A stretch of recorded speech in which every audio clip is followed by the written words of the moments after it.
Mummy अगं आज इष्टीचा pass संपलाय ग. मग काय करू? पैसे दे की मला. मग पप्पा होते तेव्हा तुला मागायला काय झालं? आता माझ्याकडे पैसे येतं का? पैसे मॅनेजर तू आहे.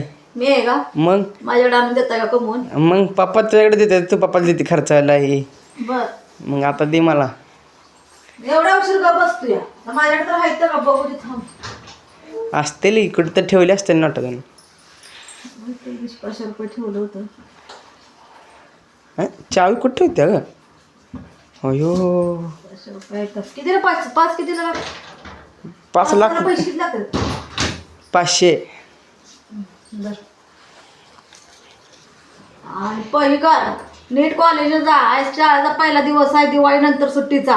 काय मस्ती करू नको. हा पैसे खर्च करू नको. मला आलेला पास दाखवायचा काढलेला. हा आणि इष्टीची तिकीट पण दाखवायची. शिंगलीनं जातोय मला माहितीये, मला इथं गंडी लावतोय या माझ्याकडनं पैसे घेऊन. मला इष्टीची तिकीट दाखवायची. बर बर बर बर हा बर.